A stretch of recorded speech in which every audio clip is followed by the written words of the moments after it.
How much more difficult is it without him, obviously, against a team? Come on, man. How much more difficult is it? I mean, how would it be if Curry didn't play? How much more difficult would that be? I'm not a happy camper, but that's a silly question. A two-step lead with your foot closeout is not appropriate. It's dangerous. It's unsportsmanlike. It's just not what anybody does to anybody else. And this particular individual has a history with that kind of action. You can go back and look in Dallas games where he got a flagrant 2 for elbowing Patty Mills.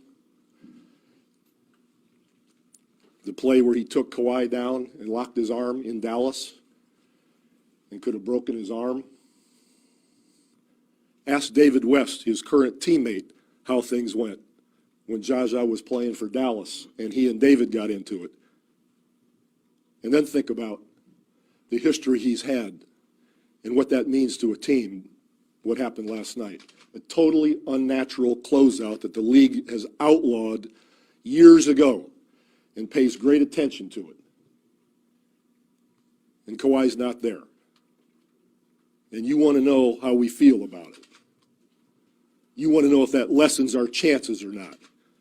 We're playing very possibly the best team in the league. You know, we don't know what's going to happen in the East.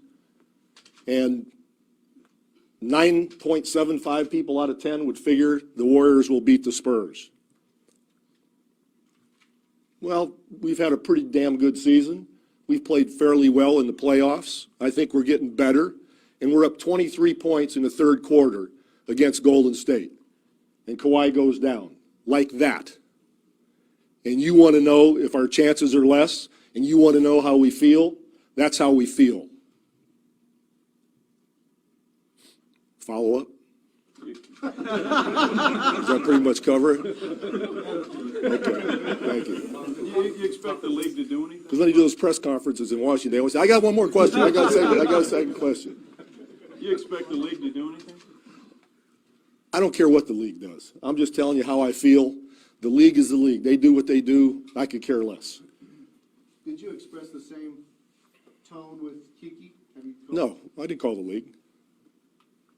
Why would I do that? They looked at the play. If they do something, they do something. If they don't, they don't. All I care about is Kawhi's not there.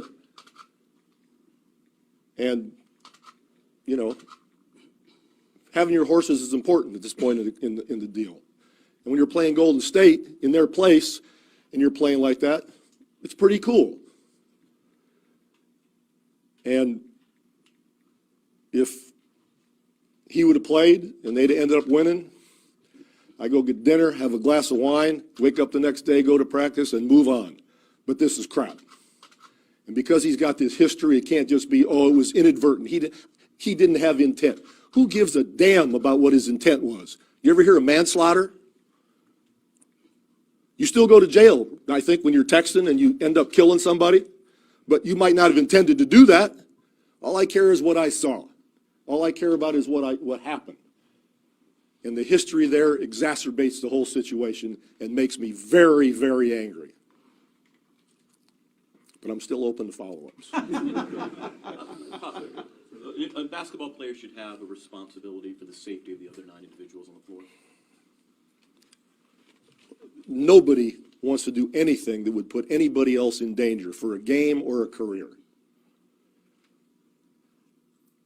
This guy's history is different. Is this a situation where you're also considering Kawhi's long-term future when you decide whether he plays or not? That's why we sat him in the Houston series, because we weren't sure. We weren't sure, you know, what this injury was, and we did the same thing with Tim Duncan early in his career in the Phoenix series. He could have played in that playoff, and I sat him because he had a great future ahead of him. So we'll see. We'll see what the MRI says, but, you know, obviously he won't play tomorrow.